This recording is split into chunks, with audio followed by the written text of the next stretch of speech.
Hello friends, स्वागत है आपका हमारे इस चैनल पर। और हम लोग पढ़ रहे थे सर रॉजर एट चर्च। हम लोगों ने 3 पार्ट का अध्ययन कर लिया था। 3 पार्ट जो कि पहले से ही अपलोड किए जा चुके हैं। अगर अभी तक आपने नहीं देखा है तो उसको देख लीजिए, उसके बाद ही चौथे पार्ट को देखेंगे तो आपको समझ में आएगा, अदरवाइज़ नहीं आएगा। और इसके अतिरिक्त मैंने of studies, of revenge, dream children, the spectator club, ये सारे पार्ट भी अपलोड कर दिए हैं। अगर आप प्लेलिस्ट में जाएंगे तो वहाँ पर आपको सीक्वेंस से सारे वीडियोस मिल जाएंगे। दोस्तों, बीए नाम से एक प्लेलिस्ट है जो मैंने बना रखी है। अगर आप वहाँ पर जाएंगे तो वहाँ पर आपको सारे वीडियोस मिल जाएंगे। तो चलिए हम लोग अध्ययन करते हैं सर रॉजर एट चर्च। दोस्तों, बता दूं कि हो सकता है कि आज ये चैप्टर यहीं पर समाप्त हो जाए, ये लास्ट पार्ट हो, या फिर ये भी हो सकता है कि एक पार्ट और बनाना पड़े। मुझे नहीं लगता कि बनाना पड़ेगा, बट वो तो समझाने पर, एक्सप्लेनेशन पर जाएगा कि कितना अच्छा एक्सप्लेनेशन होता है, कितना समय लेता है, इस पर डिपेंड करेगा। मैं कोशिश करूँगा कि आज ही समाप्त कर दूँ। ओके, तो चलिए देखते हैं इसको लाइन बाय लाइन हिंदी और समझते हैं। The chaplain has often told me that upon a christening day when Sir Roger has been pleased with a boy that answers well, he has ordered a Bible to be given him next day for his encouragement, and sometimes accompanies it with a flitch of bacon to his mother. Chaplain means होता है पादरी। कैसनिंग means होता है नामकरण। कैसनिंग day means नामकरण वाला दिन, जिस दिन किसी नवजात शिशु का, किसी नवजात बच्चे का नाम रखा जाता है, तो उस दिन को कहते हैं नामकरण का दिन, christening day. Okay, the chaplain has often told me. Chaplain has often told me, पादरी ने अक्सर मुझे ये बताया है। ये कौन कह रहा है?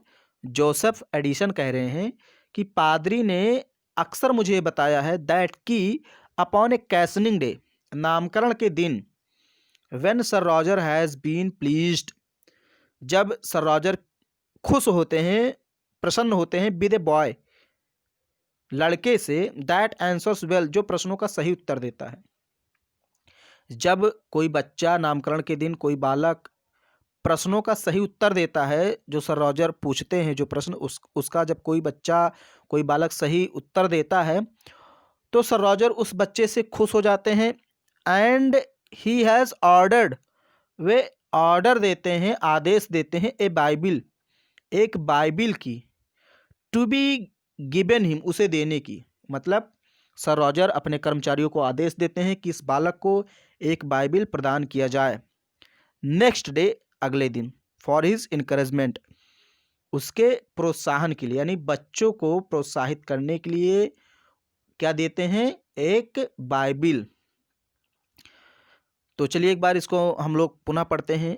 The chaplain has often told me, chaplain ने यानी पादरी ने अक्सर मुझे बताया, that upon a christening day, कि नामकरण के दिन, when sir Roger has been pleased, जब सर रॉजर खुश होते हैं, विद ए बॉय, किसी बच्चे से, दैट आंसर्स वेल, जो प्रश्नों का उत्तर देता है, he has ordered A Bible, तो उसे बाइबिल का आदेश दिया जाता है, टू बी गिवन हिम, उसे देने की। नेक्स्ट डे, अगले दिन, फॉर हिज इनकरेजमेंट, उसके प्रोत्साहन के लिए।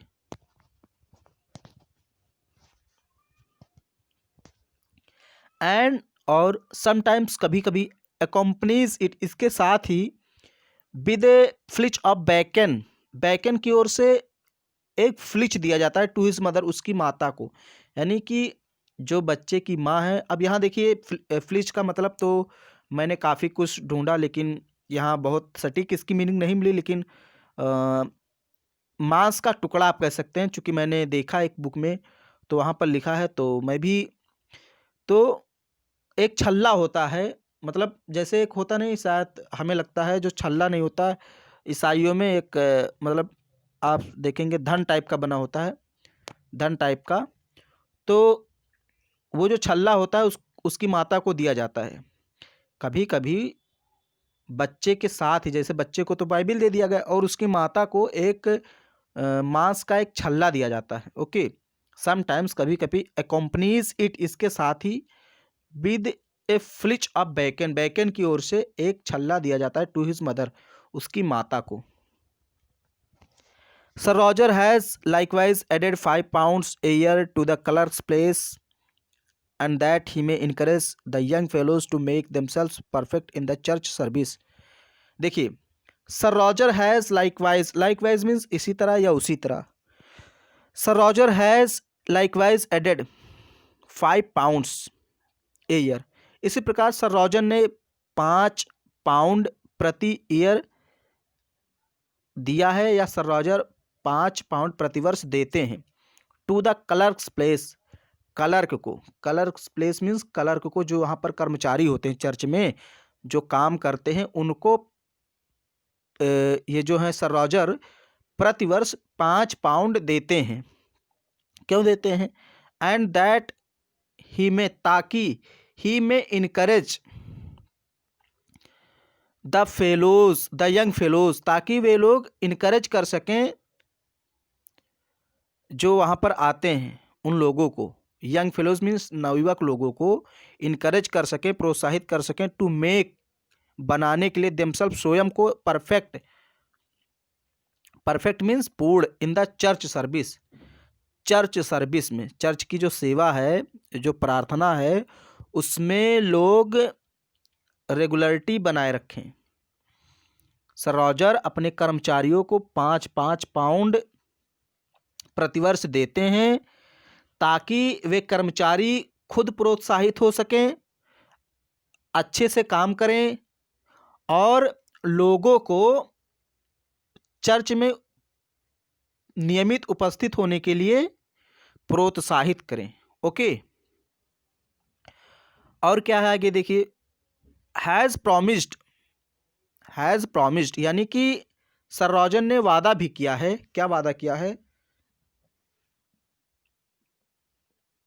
Upon the death of the present incumbent who is very old, ये जो प्रेजेंट इनकम्बेंट है मीन्स जो अधिकारी हैं यहाँ के चर्च के, पीठासीन यानी जो पादरी हैं वर्तमान के, तो वही कह रहा है upon the death of the present incumbent, यानी कि वर्तमान पीठासीन की मृत्यु के बाद, यानी वर्तमान जो अधिकारी हैं इस चर्च के, उनकी मृत्यु के बाद, who is a very old, जो बहुत बूढ़े हो चुके हैं, इनकी मृत्यु के बाद, to bestow it according to merit, इनको सहायता प्रदान की जाएगी इनके मेरिट के अनुसार, इनके गुण के अनुसार।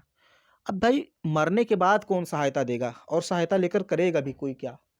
भाई उसका अंतिम संस्कार कैसे किया जाएगा ये सब डिपेंड करता है उसके गुण पर। अगर उसने चर्च में अच्छा काम किया है, व्यवहार उसका अच्छा रहा है, तो फिर उसको वो सुविधा दी जाएगी। इसका मतलब ये है। ओके, इनकम्बेंट मीन्स पीठासीन अधिकारी या फिर जो चर्च के मुखिया हैं उनके लिए यहाँ पर आया है।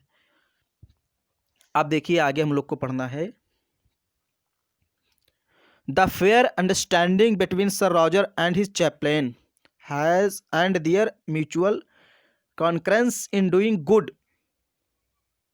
देखिए यहाँ पर सर रॉजर और पादरी के बीच जो सहमति है, जो समझौता है, उसके बारे में बता रहे हैं।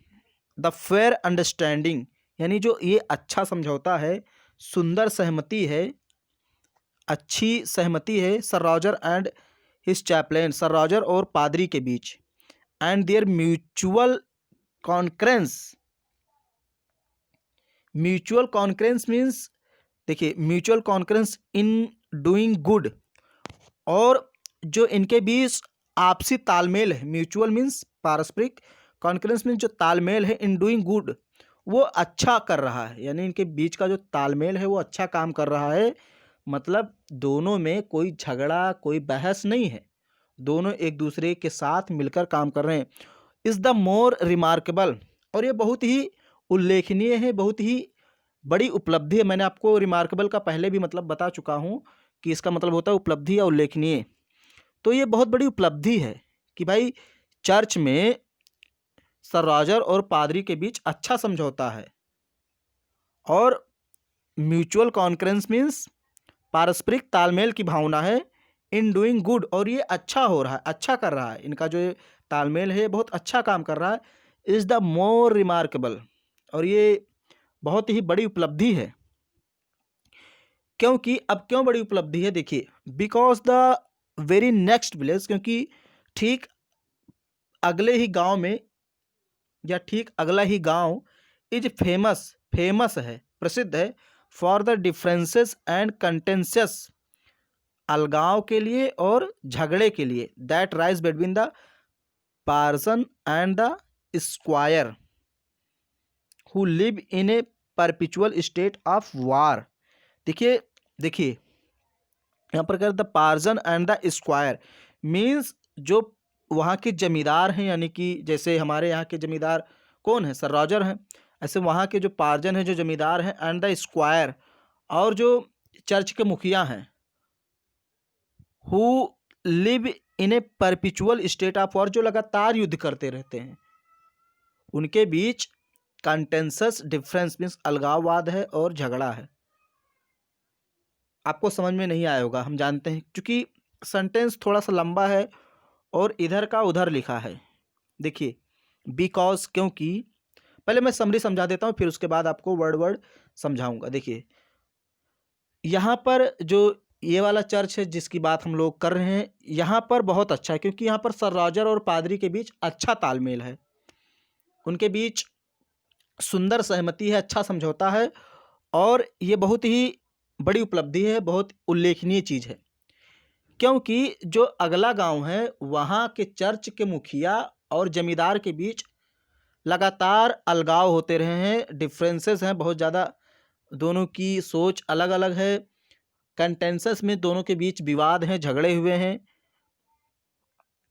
Okay, perpetual state of war means लगातार युद्ध होते रहे, मतलब झगड़े होते रहे जो पास वाला गांव है। तो इसलिए ये बहुत बड़ी उपलब्धि कि हमारे गांव में चर्च के मुखिया यानी पादरी और सर रॉजर के बीच बहुत अच्छा तालमेल है। ओके, अब देखते हैं because the very next village, क्योंकि अगले ही गांव में यानी अगला ही गांव इज फेमस, प्रसिद्ध है, फॉर द डिफरेंसेस, अलगाव के लिए, एंड कंसेंसस एंड कंटेंसस मीन्स विवाद के लिए, झगड़े के लिए, दैट राइज जो उठता है, जो झगड़ा उठता है किसके किसके बीच में, between the parson and the squire, जो जमींदार और पादरी हैं उनके बीच, who live in a perpetual state of war, जो लगातार युद्ध होता रहता है, मतलब युद्ध के स्टेट में रहते हैं, who live in a perpetual state of war, war के लगातार युद्ध, जो लगातार युद्ध होता है उसी में रहते हैं, मतलब कहने का मतलब ये है कि वो लगातार युद्ध करते रहते हैं, एक दूसरे से झगड़ते रहते हैं। ओके,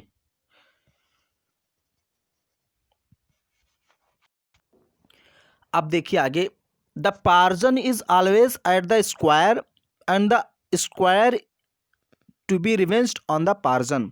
देखिए पार्जन मीन्स पादरी, मैंने आपको पहले बताया, शायद मैंने ऊपर उल्टा बता दिया है ना, कि पार्जन माने, शायद मैंने जमींदार बताया या सीधा बताया, देखिए आप उसको सही कर लीजिएगा, पार्जन मीन्स पादरी, स्क्वायर मीन्स जमींदार, शायद मैंने उल्टा बता दिया। तो देखिए the parson is always at the square, यानी जो पादरी होता है वो हमेशा स्क्वायर पर, पादरी जो होता है वो हमेशा जमींदार पर भड़कता रहता है, एंड द स्क्वायर, और स्क्वायर यानी जो जमींदार है, टू बी रिवेंज्ड, बदला लेता रहता है, ऑन द पार्जन, पार्जन से, पादरी से, यानी कि जो पादरी है वो हमेशा जमींदार पर हावी होना चाहता है, और जो जमींदार है वो हमेशा पादरी से बदला लेना चाहता है, and never comes to church, और कभी भी चर्च में नहीं आता है, जो जमींदार है वो कभी चर्च ही नहीं आता है, और अपने यहाँ के जो जमींदार हैं सर रॉजर, वो तो हमेशा चर्च में ही रहते हैं। तो इसीलिए यहाँ पर जो बात हो रही कि हमारे जो ये हैं जमींदार हमारे चर्च के, वो काफ़ी अच्छा तालमेल रखते हैं पादरी के साथ, और एक बहुत बड़ी उपलब्धि है। देखिए the squire has made all his tenants atheists and tithe stealers.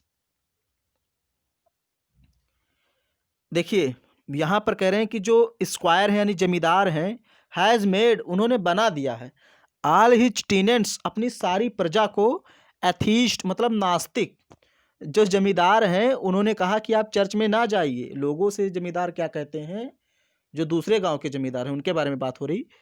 तो दूसरे गांव के जमींदार ने अपने प्रजा को ये बताया कि आप नास्तिक हो जाइए, आप ईश्वर में विश्वास न रखिए, आप चर्च में मत जाइए, वहाँ पर कोई फायदा नहीं है। वही कह रहा है, the square has made all his tenants, the square has made, square ने बना दिया यानी जमींदार ने बना दिया है, ऑल हिज टेनेंट्स, अपने सभी प्रजा को, एथीस्ट नास्तिक, एंड टाइथ स्टीलर्स, और टाइथ मीन्स जो वहाँ पर कर होता है जिसे आप चंदा कहते हैं, टैक्स, स्टीलर्स मीन्स चोर, यानी टाइथ चोर बना दिया है। वो लोग चंदा भी नहीं देते हैं, कहते हैं भैया चंदा ना दो। जो जमींदार हैं उन्होंने मना कर दिया अपनी प्रजा को कि चर्च के लिए कोई भी चंदा ना दो, तो उनको टाइथ स्टीलर्स बना दिया, यानी चंदा चोर बना दिया है और नास्तिक बना दिया है। ओके,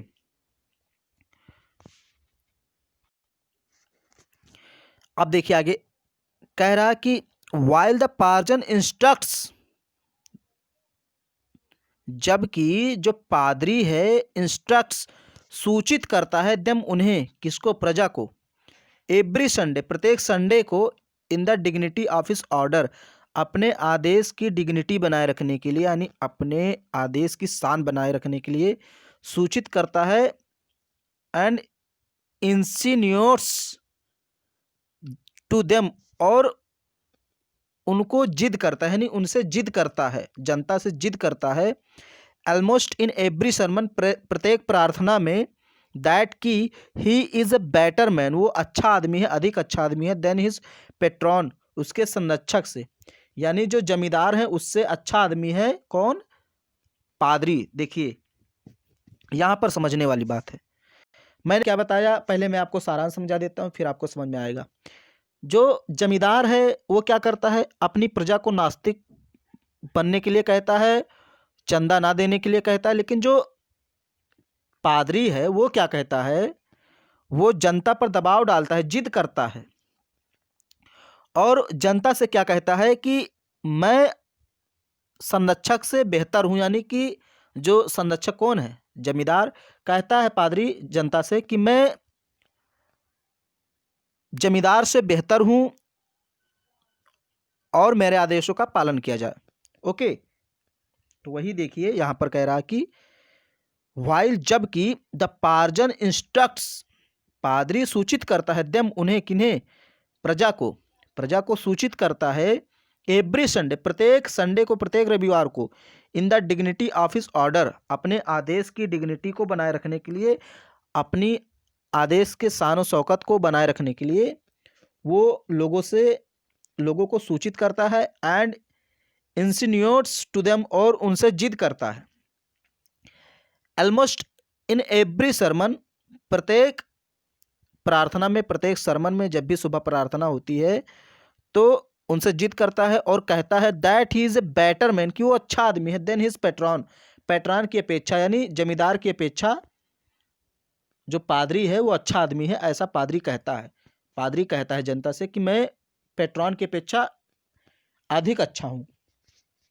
इन शॉर्ट, संक्षेप में कहा जाए, the matters are come to such an extremity, जो मामला है वो आ चुका है, कम मीन्स आ चुका है, टू एन एक्सट्रीमिटी, इस चरम पर, यानी यहाँ तक बात आ चुकी है, मैटर यहाँ तक आ चुका है, दैट की the square has not said his prayer, square ने यानी जमींदार ने, हैज़ नॉट सेड, नहीं कहा है, हिज प्रेयर्स, अपनी प्रार्थना, आइदर इन पब्लिक और प्राइवेट, दिस हाफ ईयर, आधे वर्ष, मीन्स हाफ ईयर मीन्स आधे वर्ष तक जो जमींदार है उसने ना तो कहीं निजी स्थान पर प्रार्थना की है ना तो पब्लिक स्थान पर। मामला यहाँ तक पहुँच गया है, अगले गांव की स्थिति, सब जो बात हो रही है सब अगले गांव की हो रही है, सर रॉजर वाले चर्च की बात नहीं है। ओके, ये आप दिमाग में रख लीजिए। मामला यहाँ तक आ चुका है कि जो जमींदार है उसने 6 वर्ष तक प्रार्थना ही नहीं की है, ना तो कहीं प्राइवेट स्थान पर ना तो पब्लिक स्थान पर। वही कह रहा है, इन शॉर्ट, संक्षेप में, द मैटर्स आर कम, मामला आ चुका है, टू सच एन एक्सट्रीमिटी, इस चरम सीमा पर, दैट की the squire has not said, जमींदार ने नहीं कहा है, हिज प्रेयर्स, अपनी प्रार्थना, यानी प्रार्थना नहीं की है, आइदर इन पब्लिक, ना तो पब्लिक पर यानी पब्लिक स्थान पर, और प्राइवेट या फिर निजी। दिस हाफ ईयर, इस आधे वर्ष, यानी आधे वर्ष तक ना तो जमींदार ने पब्लिक स्थान पर अपनी प्रार्थना की, ना तो प्राइवेट स्थान पर। And that the pageant threatens him, और जो पार्जन है मीन्स जो पादरी है वो धमकी देता है उसे, जमींदार को धमकी देता है, if he does not mend his manners, कि अगर उसने अपने तौर तरीके नहीं सुधारे, मेंड मीन्स सुधारना, to pray for him in the face of the whole congregation, तो उसे पूरी समूह के सामने, पूरे समूह के सामने क्या करना पड़ेगा, प्रार्थना करनी पड़ेगी।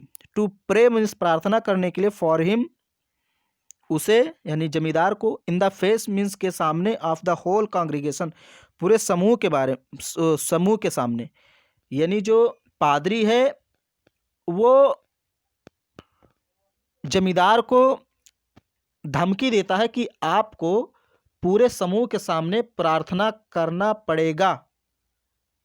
Okay, if he does not mend his manners, यदि उसने अपना तौर तरीका नहीं सुधारा, ये जो बात करने का तौर तरीका घटिया है तुम्हारा, ये अगर नहीं सुधारा, to pray for him in the face of the whole congregation, तो आपको पूरे समूह के सामने प्रार्थना करनी पड़ेगी।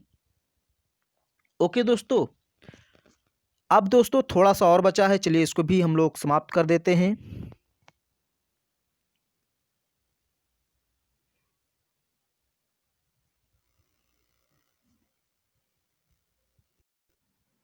आगे देखिए, थोड़ा सा इस बचा है, बस इसको मैं पढ़ा देता हूँ, उसके बाद ये चैप्टर समाप्त हो जाएगा। देखिए, कह रहा फ्यूड्स ऑफ दिस नेचर, देखिए फ्यूड्स मीन्स होता है यहाँ पर झगड़ा या बहस, ऑफ दिस नेचर मीन्स इस प्रकृति के, यानी इस टाइप के। फ्यूड्स ऑफ दिस नेचर, इस प्रकार के झगड़े, इस टाइप के झगड़े, दो हालांकि too frequent in the country, too frequent means बहुत बार, इन द कंट्री देहात में, यानी गांव में इस प्रकार के झगड़े अक्सर होते रहते हैं। जो ये मैंने अभी आपको ऊपर पढ़ाया कि पादरी और जमींदार के बीच जो झगड़ा होता रहता है, इस प्रकार के झगड़े गांव में अक्सर होते रहते हैं। फ्यूड्स ऑफ दिस नेचर, इस प्रकार के झगड़े, दो हालांकि टू फ्रीक्वेंट बहुत अत्यधिक, कई बार, इन द कंट्री गांव में, यानी इस प्रकार के झगड़े गांव में अक्सर कई बार होते रहते हैं। Are very fatal to the ordinary people, और ये बहुत ही फैटल हैं, फैटल मीन्स घातक, बहुत ही खतरनाक हैं। टू द ऑर्डिनरी पीपुल, सामान्य लोगों के लिए ये जो झगड़े होते हैं सामान्य लोगों के लिए बहुत ही डेंजर होते हैं, घातक होते हैं। Who are so used to be dazzled with riches, जो धन संपत्ति से चकाचौंध होते हैं, जो धन संपत्ति में बंधे होते हैं, उनकी ही मतलब उनको ही सब कुछ मानते हैं, या हम जिसे कहते हैं कि घमंडी होते हैं। Who are so used to be dazzled with riches, जो सामान्य पीपुल होते हैं, जिनको सच की जानकारी नहीं हो, क्या होते हैं वो, बस धन दौलत को ही सब मानते हैं। तो ये जो झगड़ा है उन लोगों के लिए बहुत ही घातक होता है। ओके, आर वेरी फैटल, बहुत घातक होता है। टू द ऑर्डिनरी पीपुल, उन सामान्य लोगों के लिए, who are so used to be dazzled with riches, जो धन से चकाचौंध होते हैं, धनों में ही रमे बसे होते हैं।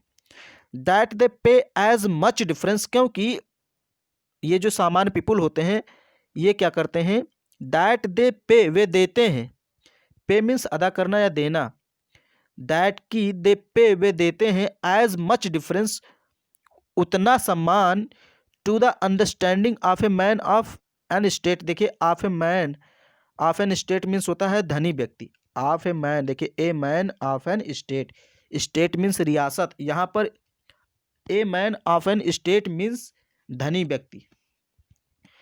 तो दैट की दे पे एज मच डिफरेंस, यहाँ पर डिफरेंस का मतलब सम्मान, डिफरेंस देखिए डबल एफ नहीं है, डबल एफ होता तो अलग हो जाता मतलब, लेकिन यहाँ पर सम्मान, दे पे, वे देते हैं, एज मच डिफरेंस, उतना अधिक सम्मान, टू द अंडरस्टैंडिंग, समझ को, of a man of state, धनी आदमी के, यानी कि जो साधारण पीपुल होते हैं वो धनी लोगों की बात को उतना महत्व देते हैं as of a man of learning, जितना कि हम लोग विद्वान को देते हैं। ये उन लोगों के लिए ये झगड़े जो होते हैं ये बहुत ही घातक होते हैं, जो लोग धन संपत्ति में चकाचौंध होते हैं और वे धनी व्यक्ति की बात को भी उतना ही महत्व देते हैं जितना कि हम लोग विद्वान को देते हैं। जैसे मैंने आपको ऊपर बताया कि जो प्रजा थी वो नास्तिक हो गई थी, क्योंकि जमींदार की बात उसने मान ली थी। तो जमींदार ने क्या किया था, सबको चंदा चोर बना दिया था। मतलब जो जनता थी वो उतना ही महत्व जमींदार की बात को भी देती है जितना कि हम लोग ज्ञान को देते हैं, विद्वान को। जितना हम लोग महत्व विद्वान को देते हैं उतना ही वे लोग जो साधारण लोग होते हैं वे प्रसिद्ध लोग को देते हैं, यानी बड़े लोगों को देते हैं महत्व। उनकी बातों को बहुत ध्यान से सुनते हैं। ओके, वही यहाँ पर लिखा दैट दे पे एज मच डिफरेंस, क्योंकि वो लोग उतना ही सम्मान देते हैं टू द अंडरस्टैंडिंग मीन समझ को, समझदारी को, of a man of state, अमीर आदमी की समझदारी को, यानी अमीर आदमी की बात को उतना ही सम्मान देते हैं as of a man of learning, जितना कि हम लोग विद्वान को देते हैं। And are very hardly brought to regard any truth, और वे लोग सच को बहुत कम ही जान पाते हैं। देखिए हार्डली का मतलब मुश्किल से ही, यानी कि ना के बराबर। ब्रॉट टू रिगार्ड मीन्स जान पाते हैं, निकाल पाते हैं। ये फ्रेजल वर्ब है, इसका मतलब होता है जान पाना।